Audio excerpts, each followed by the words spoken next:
इस सवाल में कह रहे हैं एक पाइप का बाहरी व्यास 4 सेंटीमीटर तथा भीतरी व्यास 3 सेंटीमीटर है। तो उसकी लंबाई जो है वो 20 सेंटीमीटर है। पाइप में प्रयुक्त धातु का आयतन ज्ञात करना, यानी पाइप में कितनी धातु प्रयुक्त हो रही है। और व्यास दोनों दे रखे हैं, बाहरी भी दे रखा है और आंतरिक भी दे रखा है। तो बाहरी व्यास को मान लेना R1 कितना है 4 सेंटीमीटर। और ये जो पाइप की लंबाई है ये क्या होगी H, क्योंकि पाइप कैसा होगा, बेलन की आकृति का। भी पाइप अगर मान लो इस तरह से ये एक पाइप है, इसको ऐसे खड़ा करोगे तो ये ऊंचाई बन जाएगी पाइप की। तो ये H की वैल्यू है 20 सेंटीमीटर। अब पहले बाहरी आयतन निकाल दें। पाइप का आयतन, और पाइप कैसा होता है बेलनाकार, तो बेलन का आयतन पाई आर स्क्वायर एच। अब चूंकि बाहरी व्यास लगा रहे हैं R1, तो R की जगह R1 कर देना पाई। इसको भी ऐसे ही रहने देना, इसका मान नहीं लगाना है। R1 की वैल्यू कितनी है 4, और इंटू एच, इसको भी ऐसे ही रहने देंगे, सॉल्व नहीं करेंगे। दूसरा क्या है आंतरिक व्यास, इसको मान लेंगे R2, ये दे रखा है 3 सेंटीमीटर। ठीक, एच इसके लिए भी यही रहेगा 20 सेंटीमीटर। इसका भी आयतन निकालेंगे। पाइप का आयतन पूरी बात लिखना, यहाँ पाई R2 स्क्वायर एच, क्योंकि अब त्रिज्या क्या मानी है R2, तो पाई ऐसे ही रहने देंगे। R2 की वैल्यू कितनी है 3 का स्क्वायर एच।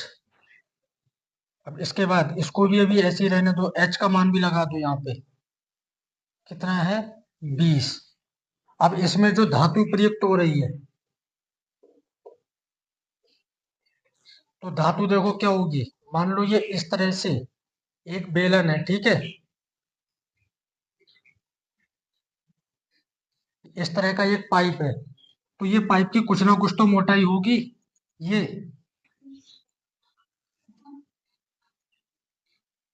ये जो दिख रही है ये पाइप की मोटाई है। तो हमें यही निकालनी है, ये मोटाई कितनी है। तो इस मोटाई को निकालने के लिए इसका सेंटर पॉइंट ये होता है, यहाँ से यहाँ तक का आयतन निकाल देंगे पूरा ये, और फिर यहाँ से यहाँ तक का निकाल दें, तो इस पूरे में से ये इतना आयतन घटा देंगे तो ये निकल के आ जाएगा। बात समझ आ गई। तो बाहरी में से आंतरिक घटा दो, ये इतना बच जाएगा। तो क्या होगा, आंतरिक तो ये आया है, और बाहरी कितना आया था ये पाई इंटू 4 स्क्वायर। और यहाँ एच का मान नहीं लगा, यहाँ भी एच का मान लगा दो, कितना है 20 माइनस, और इसमें से अंदर वाला घटा देंगे पाई इंटू 3 का स्क्वायर इंटू 20। अब यहाँ ध्यान से देखो, पाई कॉमन आ रहा है, और आंसर जब लिखते हो तो पाई आर स्क्वायर एच की फॉर्म में ही लिखना। पाई आर स्क्वायर, यानी पाई तो इन दोनों से कॉमन आ गया, यहाँ बचा 4 स्क्वायर, ये 20 भी बचा। अभी रुको, इसको इधर निकालेंगे। ये पाई यहाँ से निकल गया, यहाँ बचा ये 3 स्क्वायर, ये माइनस था, और इंटू एच, एच की जगह कितना हो गया 20। तो ये पाई आर स्क्वायर इंटू एच की फॉर्म में हो गया, ये पूरी आर की वैल्यू है। अब चूंकि 2 आर थे, इसलिए are to minus R1 square हो गया। तो अगर ऑब्जेक्टिव में आएगा तब इस तरह से सवाल को छोड़ देना है, ठीक है। ऑब्जेक्टिव में इसी तरह का आंसर दिया होगा। और अगर ये ऑब्जेक्टिव नहीं है, सवाल को हल करना है, तब ये पूरा हल करना होगा। तब क्या होगा, बाई पाई का मान लगाना होगा 22/7, 4 का स्क्वायर 16, 3 का स्क्वायर 9, गुणा में 20।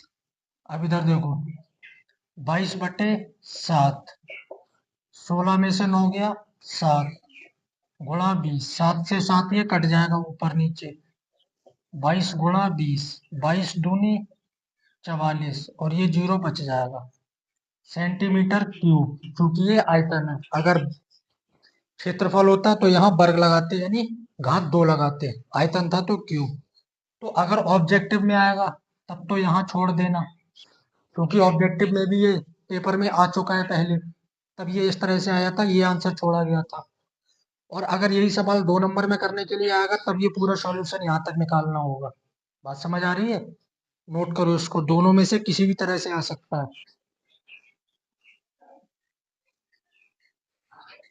इस सवाल को देखो, आंकड़ों 2,8,4,6,5 की माध्यिका है, तो इसकी माध्यिका बतानी है, ठीक है। अब ये दो तरह से सवाल आ सकता है, सवाल को हल करने के लिए भी आ सकता है और ऑब्जेक्टिव में भी आ सकता है। ऑब्जेक्टिव में आने के चांसेस ज्यादा है।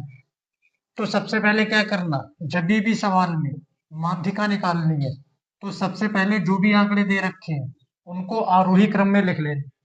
आरोही क्रम में लिखने का मतलब है छोटे से बड़े की तरह। सबसे छोटी वैल्यू 2, 2 से बड़ा 4, 4 से बड़ा 5, 5 से बड़ा 6, 6 से बड़ा 8। अब इसके बाद इसमें नंबर गिन लेना, 1, 2, 3, 4, 5, कितने नंबर है? 5। यहाँ से n की वैल्यू हो गई 5। अब ये n की वैल्यू लिखने की जरूरत अगर ऑब्जेक्टिव है तो नहीं है। अगर संख्या विषम है तो, विषम मतलब जैसे इसमें 5 संख्याएं हैं, 5 है, 7 है, 9 है, 11, 13, 15, इस तरह की संख्याएं हैं तो कोई दिक्कत नहीं। लेकिन अगर संख्याएं सम है कि ये जो पद है, अगर पदों की संख्या 2, 4, 6, 8, 10, 12, 14 कुछ भी होगी, तब जो है हम फॉर्मूले से ही निकालेंगे। निकल तो वैसे भी जाएगा, अगर सम संख्या आएगी तो भी निकल जाएगा, बीच की संख्याएं उठानी होंगी 2। अब इसमें क्या करें, माध्यिका का मतलब होता है बिल्कुल बीच में। माध्यिका, माध्य शब्द आ रहा है, माध्य यानी मध्य में जो चीज होगी। तो इसमें 5 पद है, 2 इधर से हटा दो, 2 इधर से हटा दो, क्या बचा? ये 5। 2 पद इधर हटा दिए, 2 इधर हटा दिए, तो इसकी जो माध्यिका है वो क्या हो जाएगी? 5। ये तो हो गया ऑब्जेक्टिव के लिए सीधे से आंसर। अब अगर इसको हल करना होगा तो n का मान कितना है? 5। और ये कैसी संख्या है?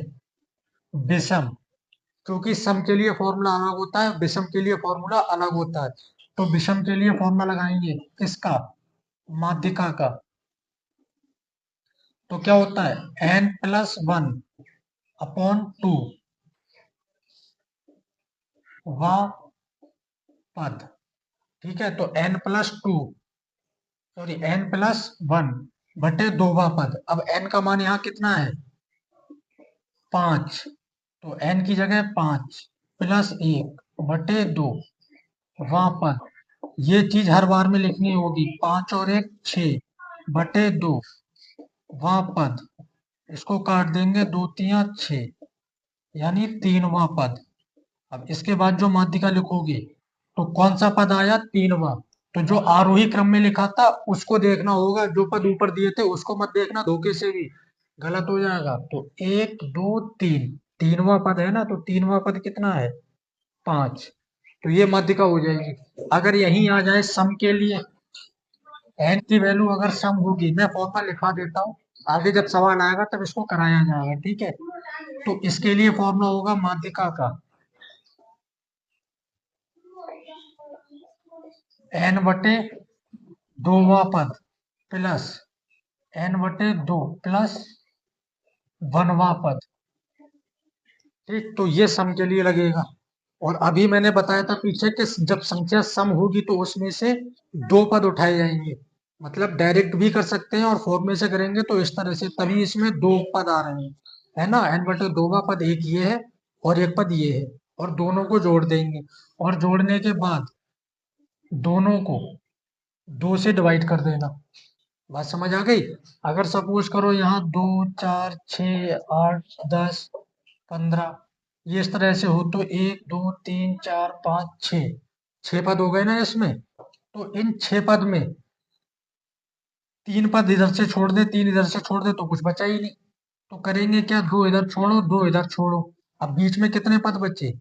2।